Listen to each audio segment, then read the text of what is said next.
Hello guys, welcome back to my YouTube channel. कैसे हैं आप लोग? आई होप आप सभी अच्छे होंगे। तो आज का मेकअप लुक है, मैंने इनके ग्लिटरी आइज दिया है स्मोकी। तो इस लुक को क्रिएट करने के लिए सबसे पहले मैंने मॉडल के आँख पे लेंस लगा दिया था। देन उसके बाद मैंने रोज़ वाटर स्प्रे किया था पूरे फेस पे और नेक एरिया पे अच्छे से। उसको ड्राई होने के लिए मैंने 2 मिनट के लिए छोड़ दिया था। देन उसके बाद लिया था मैंने एम्ब्रोलस का मॉइस्चराइज़र। मैंने इनके फेस और नेक एरिया को अच्छे से उससे कवर किया था। देन इनकी स्किन ऑयली थी तो मैंने लिया था जेल प्राइमर, उसको फेस पे और नेक एरियाज पे अच्छे से कवर किया था। वैसे तो इनके करेक्शन की ज़्यादा नीड थी नहीं, इनके डार्क सर्कल पिगमेंटेशन ज़्यादा था नहीं, बट फिर भी अंडर आई एरिया पे, माउथ एरिया पे हल्का सा था। तो मैंने उसको करेक्ट करने के लिए स्विस ब्यूटी का कंसीलर लिया था, जिससे मैंने इनके पिगमेंटेशन को थोड़ा सा करेक्ट किया था। ऑरेंज करेक्टर को न्यूट्रलाइज करने के लिए मैंने एक फेयर कलर का कंसीलर लिया था, जिससे मैंने इनके अंडर आई एरिया को, माउथ एरिया को करेक्ट किया है। देन उसके बाद मैंने लिया था फॉरएवर 52 का मैक का फाउंडेशन, जिसको मैंने मिक्स करके इनके फेस के अकॉर्डिंग फाउंडेशन बनाया था, जो मैं इनके पूरे फेस पे अच्छे से अप्लाई कर रही हूँ। ध्यान से ब्लेंडिंग करिएगा, ज़्यादा प्रेशर के साथ मत करिएगा, क्योंकि अगर आपने प्रेशर के साथ किया तो कहीं कहीं पैचेस पड़ सकते हैं। और लास्ट में जब बेकिंग होती है तो लास्ट में मेकअप कहीं कहीं पैचेस दिखाने लगता है, पैच पड़ जाते हैं और केकी थोड़ा दिखने लगता है। तो आप फेस के साथ साथ आपको नेक एरिया को भी कवर करना है। अगर आपने मॉडल या क्लाइंट के जूड़ा बना रखा है, बन बनाया हुआ है, तो उसका बैक का अगर दिख रहा है तो आपको उसको भी कवर करना है। तो उसको कवर करने के बाद आते हैं हाईलाइट स्पंज को हाईलाइट करने के लिए मैंने थोड़ा सा क्रिएटिविटी की है और कंटूरिंग में भी की है, थोड़ा इंस्टा के शॉर्ट्स के लिए और रील्स के लिए। ऐसा आप भी कर सकते हैं। कभी कभी आप अगर लॉन्ग वीडियो बनाते हैं, शॉर्ट्स वगैरह, तो 1-2 ले ही लेने चाहिए, रील्स के लिए भी ले लेने चाहिए। तो इसको आपको ब्लेंडिंग हमेशा ध्यान से करनी है। इसमें थोड़ा इसमें आपको ध्यान रखना है। अगर आप कंटूरिंग ब्लेंड कर रहे हैं तो पहले कंटूरिंग ही ब्लेंड करिएगा। अगर आप कंसीलर को ब्लेंड कर रहे हैं तो उस कंसीलर को ही ब्लेंड करिएगा। जिस साइड से आप कंटूरिंग ब्लेंड कर रहे हैं उस साइड से कंसीलर को कभी भी ब्लेंड मत करिएगा। या तो आपके पास 2 ब्यूटी ब्लेंडर होने चाहिए। तो आपको इन चीज़ों का ध्यान रखना है। छोटी छोटी चीज़ें हैं जिनको आपको ध्यान में रखना है, तो आपका बेस तो वैसे ही फ्लॉलेस होने वाला है। बात रही क्लाइंट के टेक्सचर की, फेस के टेक्सचर की, तो हम किसी का टेक्सचर नहीं चेंज कर सकते हैं, बस फेस को थोड़ा सा इन्हेंस कर सकते हैं। जिसका जो टेक्सचर होगा वो विजिबल होगा ही होगा। हम एकदम क्लीन नहीं कर सकते हैं मेकअप को। बहुत सारे क्लाइंट बोलते हैं ना कि दूसरी की स्किन को जज करते हैं कि मैम इनके जैसा मेकअप नहीं हुआ। तो स्किन की बात होती है, जिसका स्किन जैसा होगा उसका वैसा ही मेकअप होगा। हम टेक्सचर चेंज नहीं कर सकते, बस फेस को थोड़ा सा इन्हेंस ज़रूर कर सकते हैं। बेकिंग करने के लिए सबसे पहले मैंने लूज़ पाउडर का यूज़ किया था। लूज़ पाउडर यूज़ करने से पहले आपको under eye area, smile lines को ब्यूटी ब्लेंडर से ब्लेंड करना है। देन उसके बाद ही आपको बेकिंग करनी है। अगर आपने ऐसा नहीं किया तो जब आप बेकिंग करेंगे तो लास्ट में लाइंस विजिबल होंगी, वो थोड़ा सा अजीब सी दिखेंगी। उसके बाद मैंने लिया है पीच कलर का ब्लशर, जो मैंने इनके nose area, chin area, cheeks area पे अच्छे से अप्लाई किया है। मैं हमेशा ब्लशर थोड़ा सा ज़्यादा लगाती हूँ, क्योंकि लास्ट में होता क्या, जब मेकअप एब्जॉर्ब होता है, स्किन में सेट होता है, तो वो थोड़ा सा गायब ही हो जाता है। वो थोड़ा सा एब्जॉर्ब होता है ना, तो थोड़ा सा लाइट पड़ जाता है। इसी वजह से मैं थोड़ा सा ज़्यादा लगाती हूँ हमेशा, ताकि जब भी मेकअप में पार्टी में 1-2 घंटे के बाद अगर मेकअप सामने से विजिबल हो तो अच्छा सा खूबसूरत सा निकल के आए। देन उसके बाद मैंने इनके हाइलाइटर अप्लाई किया। हाइलाइटर अप्लाई करने के लिए मैंने, ये मेरा बहुत ही सस्ता अफोर्डेबल में हाइलाइटर है, बट बड़ा पिगमेंटेड है। मेरी सारी वीडियोज़ में आपने यही हाइलाइटर देखा होगा, तो ऑलमोस्ट ख़त्म भी होने वाला है। बहुत ही अच्छा होता है। कभी कभी ब्रांड की चीज़ें जितनी वर्क नहीं करती, उतना नॉन ब्रांडेड भी बहुत सारी वर्क कर जाती हैं। बस पिगमेंट अच्छा होना चाहिए। तो हमें कभी कभी मार्केट भी, नॉर्मल मार्केट में निकल जाना चाहिए, देखना चाहिए कहाँ पे प्रोडक्ट कौन से मिल रहे हैं। तो कभी कभी हमें रोड पे भी अच्छे अच्छे प्रोडक्ट्स मिल जाते हैं, जो बहुत ही बड़े ब्रांड के काम नहीं करते, वो नॉर्मल ब्रांड के कर जाते हैं। उसके बाद आते हैं आईब्रो फिल पे। आईब्रो मैं हमेशा पाउडर से ही फिल करती हूँ, शेडो पैलेट से ही ले लेती हूँ।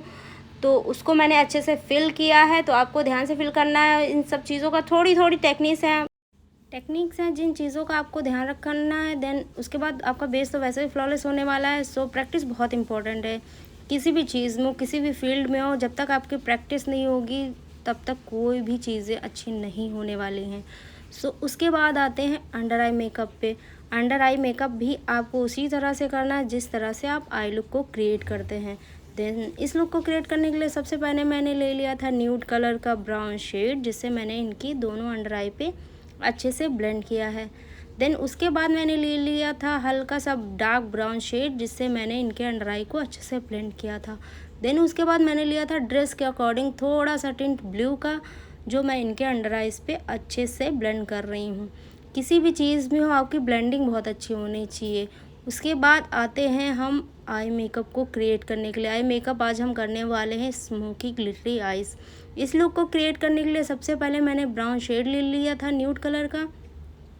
देन उसको मैंने दोनों आईलिड पे अच्छे से ब्लेंड किया है।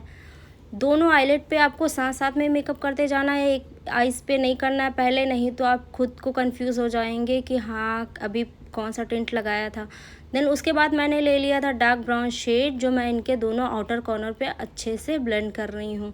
आपको ब्रशेस का भी ध्यान रखना है, किस ब्रश से कौन सा वर्क करना है। अगर आप कंफ्यूज हो रहे हैं तो मुझे कमेंट सेक्शन में कमेंट ज़रूर करिएगा, मैं सारी चीज़ें आपको समझा दूंगी, क्लियरली आपको बता दूंगी। वैसे तो मैं ब्रशेस भी दिखाती जा रही हूँ, प्रोडक्ट भी दिखाती जा रही हूँ, मैं कौन सा लुक क्रिएट करने वाली हूँ। सच बताऊँ तो मैं जिस लुक को क्रिएट कर रही हूँ, जिस पैलेट से, ये बहुत ही ज़्यादा अफोर्डेबल है। मैं ऐसे नॉर्मली मार्केट में गई थी दूसरा प्रोडक्ट लेने के लिए, बट मुझे ये बहुत ही ज़्यादा अच्छा लगा। मैंने इसका टिंट देखा तो बहुत ही ज़्यादा खूबसूरत था, काफ़ी अमेजिंग था, काफ़ी पिगमेंटेड था। तो मैंने सोचा कि जब इतना अफोर्डेबल मिल ही रहा है तो मैं ले ही लेती हूँ। तो आपसे मैं इसीलिए बोलती हूँ कभी कभी मार्केट में ही निकाल जाना चाहिए, क्योंकि वहाँ पे जो इतनी अच्छी चीज़ें अफोर्डेबल में मिल जाती हैं तो बिगिनर्स के लिए काफ़ी अच्छा होगा, क्योंकि पहले इतना पैसा कोई लगाना चाहता नहीं है, क्योंकि इनकम तो इतनी होती नहीं कि हम पहले इतना सारा इन्वेस्ट कर दें। सो प्रैक्टिस के लिए मैं आपसे यही बोलूँगी, आप अफोर्डेबल मेकअप ही लीजिए, आपको बहुत ही अच्छा मिल जाएगा मेकअप।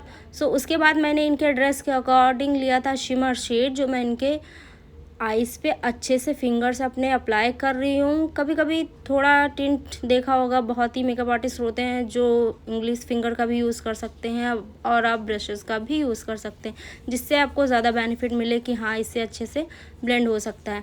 देन आपको ध्यान रखना ये है कि आप टिंट कोई भी लगाइए, आपको एक बार ब्लेंडिंग बहुत अच्छी करनी चाहिए, क्योंकि आपका कहीं भी शेड ये नहीं दिखना चाहिए आपने यहाँ पे डिपॉजिट किया, आपको उसको ब्लेंड कर देना है अच्छे से। देन उसके बाद मैंने इनके ग्लिटर ग्लू लगा के इनके ग्लिटर लगाया था। ग्लिटर को लगाने के बाद मैंने लिया था हुडा ब्यूटी की लैशेज, जो मैंने इनके आइज़ पे अप्लाई किया है। देन उसके बाद आते हैं लिपस्टिक पे। लिपस्टिक लगाने के लिए सबसे पहले आपको लिप लाइनर से अच्छे से शेप बना लेना है, जैसा भी आपको लिप का शेप देना है उसके बाद ही आपको लिपस्टिक अप्लाई करनी है, नहीं तो लिपस्टिक थोड़ी टेढ़ी मेढ़ी भी हो सकती है। इसी वजह से पहले लिप शेड लीजिए, देन उसके बाद आपको लिप का शेड बना लेना है, कैसे आपको शेप चाहिए। देन उसके बाद आपको लिपस्टिक अप्लाई करनी, जैसी भी आपको मॉडल या क्लाइंट को देनी है। देन मैं इनके रखने वाली हूँ ग्लॉसी लिप, तो मैंने इनके सिर्फ लिप शेड लगाया था। देन उसके बाद मैंने इनके ग्लॉस लिप लगा दिया था। तो ये रहा फाइनल लुक। तो ये लुक आप एक बार प्रैक्टिस ज़रूर करिएगा, घर पे ट्राई ज़रूर करिएगा, बहुत ही अच्छा होने वाला है आपका ये लुक। तो मस्कारा मैं हमेशा लास्ट में लगाती हूँ, पता नहीं भूल जाती हूँ, बट हाँ लास्ट में मुझे याद आया कि मस्कारा लगाना मैं भूल गई थी। तो लास्ट में मैं जब पूरा बेस कवर कर देती हूँ, पूरा फाइनल लुक दे देती हूँ, उसके बाद मैं एक बार फाइनल लुक देने के लिए एक बार थोड़ा सा टचअप ज़रूर करती हूँ।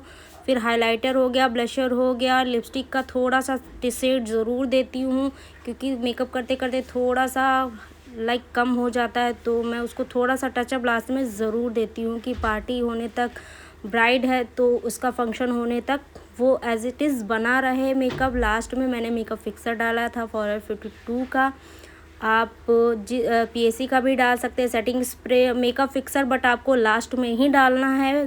सेटिंग स्प्रे आप बीच बीच में भी यूज़ कर सकते हैं, बट फिक्सर आपको लास्ट में डालना है जब आपका फाइनल लुक हो जाएगा। सो ये रहा फाइनल लुक। तो आपको ये कैसा लगा ये मुझे कमेंट सेक्शन में ज़रूर बता दीजिएगा। आप प्रैक्टिस ज़रूर करिएगा, प्रैक्टिस करेंगे तभी आपका बेस अच्छा होगा। आपके पास ज़्यादा प्रोडक्ट नहीं है तो आप कम प्रोडक्ट में भी ऐसा अमेजिंग बेस बना सकते हैं, बस प्रैक्टिस की बात होती है। जितनी प्रैक्टिस होगी उतना खूबसूरत आपका बेस होगा, उतना अच्छा मेकअप होगा जितनी आप प्रैक्टिस करोगे। सो ये मेकअप कैसा लगा ये मुझे कमेंट सेक्शन में ज़रूर बताइएगा, और अगर आपको मेरी ये वीडियोस अच्छी लगती हैं तो मुझे लाइक कमेंट चैनल मेरा सब्सक्राइब ज़रूर करिएगा जो मेरे चैनल पर नए हो। तो मिलते हैं तब तक के लिए नेक्स्ट वीडियो में, तब तक के लिए बाय बाय।